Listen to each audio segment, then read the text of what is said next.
잠도 이룰 수가 없습니다. 무엇이 자유하게 만드는 것입니까? 무엇이 그러면 이러한 것으로부터 우리를 자유하게 만드는 것입니까? 바로 여기에 있습니다. 우리가 예수 그리스도를 믿는 그것이 바로 우리를 자유하게 만든다는 것입니다. 왜냐하면 예수 그리스도의 죽음이 나로 하여금 내 영혼을 자유롭게 하기 때문에 그런 것입니다.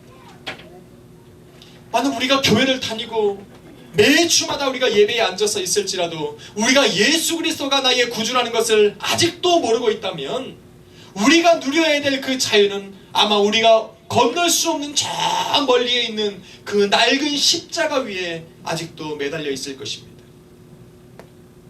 그것에 아직 도달하지 못한 사람들이 많이 있습니다. 우리들은 갈 수 없는데 바로 우리를 대신해서 2000년 전에 예수님께서는 그곳에 우리를 대신해서 갔다는 것입니다. 그런데 중요한 것은 무엇이냐면 예수님께서 갈보리 십자가를 우리를 대신해서 지시기 위해서는 치러야 될 것들이 너무나도 많이 있었다는 것입니다. 성경은 뭐라고 말합니까? 그는 도살장에 끌려가는 어린 양처럼 아무런 말도 없이 그곳에 끌려갔다라고 얘기를 합니다.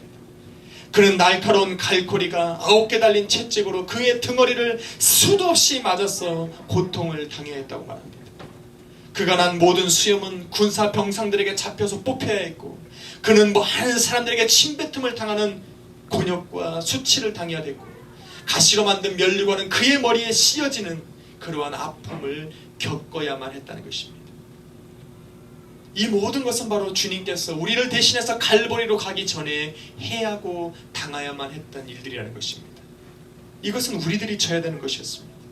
주님이 그곳에 이르렀을 때에 그 갈보리 십자가에 오르셨을 때에 주님의 손과 발에는 그 3개의 녹슨못이 그로 하여금 십자가에 못 박게 했다는 것입니다. 십자가에 못 박히는 것은 참으로 어려운 고통과 괴로움일 것입니다. 아마 상상을 못할 것입니다. 왜냐하면 그때 십자가에 못 박힌다는 것은 아주 최고의 사형 그런 집행이었기 때문에 그런 것이죠.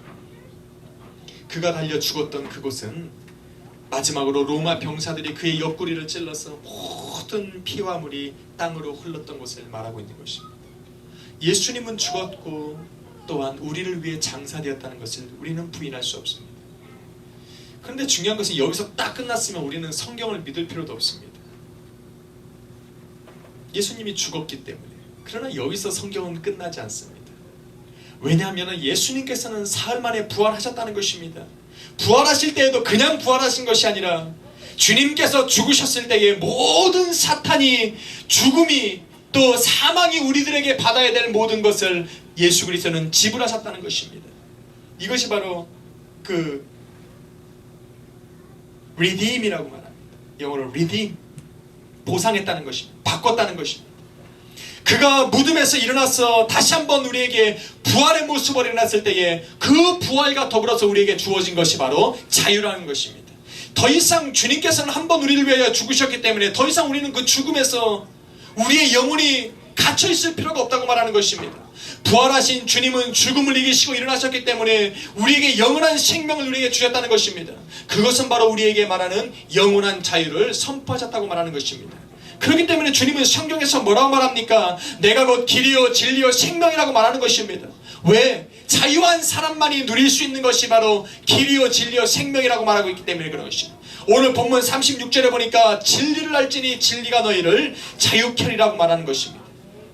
다시 말해서 진리가 바로 예수 그리스도라는 것을 얘기하고 있는 것입니다. 나는 곧 길이요 진리요 생명이라고 말하는데 너희는 이 진리를 알면 너희가 자유케 되리라고 말하는 것은 다시 말해서 너희가 예수 그리스도를 구주로 아는 그 순간에 너희는 자유하게 될 것이라고 말하는 것입니다. 그러니까 자유는 이 세상의 것이 아닙니다. 자유는 슬픔의 시간 속에서도 우리로 하여금 웃게 만드는 것이 자유입니다. 상황은 어려워가는데 내 영혼은 평안하게 만드는 것이 바로 자유라는 것입니다. 모든 지식을 능가해서 내 지식적으로 생각하니까 이것은 안 되고 이것은 안 되고 이것은 안 되는데 내 안에 예수 그리스도 맞는 자유가 있으니까 그 가운데서 내가 평안하더라는 것입니다.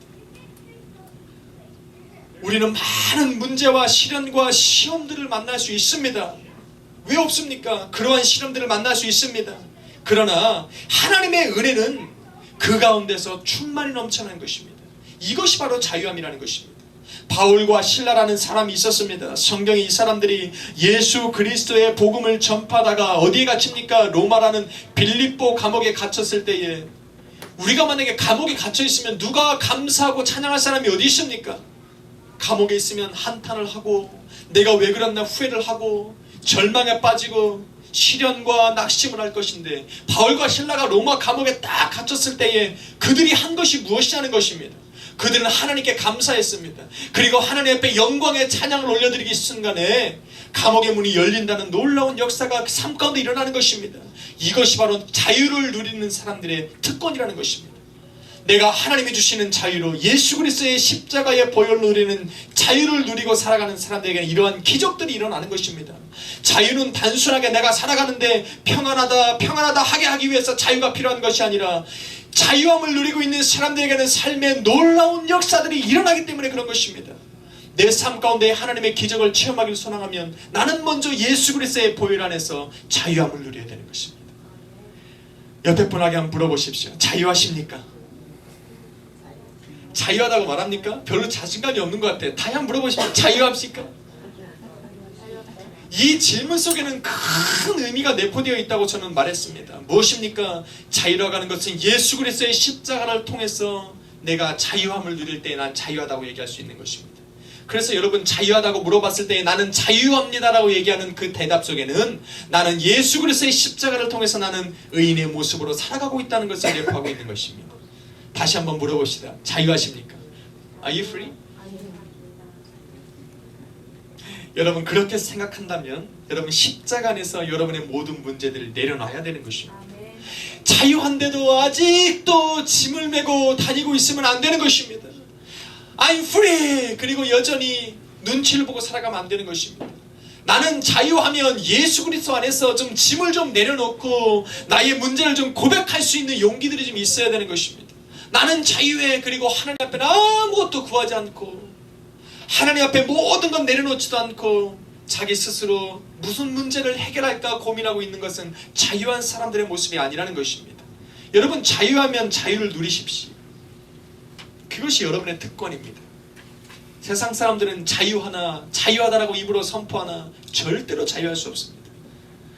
언제 알 수 있습니까? 마지막 심판에 우리는 분명히 눈으로 볼 수 있습니다. 이 땅에 살아가면서 자유하다고 외쳤던 사람들은 드디어 그 자유가 거짓된 자유라는 것이 하나님의 심판대 앞에서 만민에게 드러날 것입니다. 그러나 이 땅에 살아가면서 똑같이 자유하며 살아가는 사람, 어떤 사람의 모습 속에서는 분명히 자유함이 드러날 것입니다. 아멘. 우리는 자유합니다. 왜? 우리가 만들어간 자유가 아니라 예수 그리스도가 우리를 위해서 만드신 것이기 때문에 그렇습니다. 아멘. 이 자유를 누리며 살아가는 하루하루가 될 줄로 믿습니다. 믿습니다. 기도하겠습니다. 하나님 감사합니다.